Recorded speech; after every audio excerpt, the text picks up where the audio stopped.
निकाला आराम हो, थोड़ी देर बाद हो खेला तमाम हो। देखो बॉडी से बॉडी के मेल हो गए, खेल हो गई कवन खेल हो गई, डबल ड्यूटी वाला खेली कैसे खेल, दादा रे माथा फेल हो गई, लागे जाता में पिसा जाई बकेल, दादा रे माथा फेल हो गई। आज हमारे राजा लड़ाला नजरिया, आके समझा तू दिल के भीतरिया। ए रानी मनवा में धीर तनी धारा, बात मान कुछ देर सबर तू करा। अरे दहिया से दहिया के मेल हो गए, खेल हो गई कवन खेल हो गई, डबल ड्यूटी वाला खेली कैसे खेल, दादा रे माथा फेल हो गई, लागे जाता में पिसा जाई बकेल, दादा रे माथा फेल हो गई।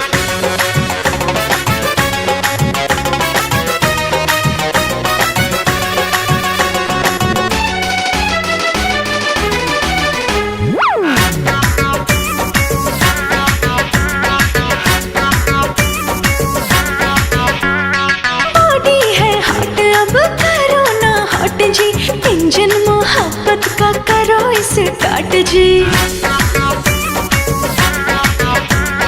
रात बाटे बाकी हो बात बाटे बाकी, सजिया पे कुल्ही खुराफात बाटे बाकी। झुनके लचूड़ी खनक जाला कंगना, सुरहो सिंगार खोजे प्यार तो हर सजना।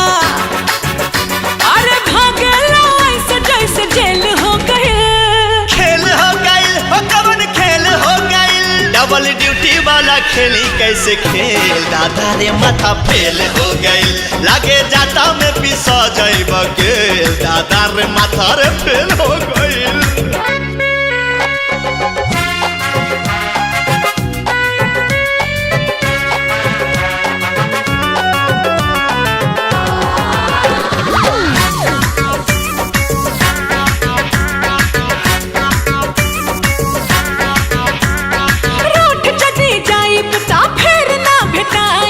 कितनो बोलई बाना कहिया में आईब,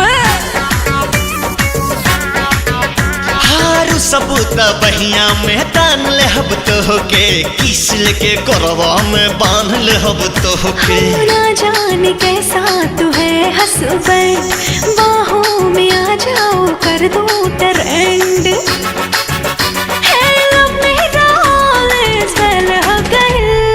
खेल हो गई कवन खेल हो गई, डबल ड्यूटी वाला खेली कैसे खेल, दादा रे माथा फेल हो गई, लागे जाता में पिसा जाई बकेल, दादा रे माथा फेल हो गई।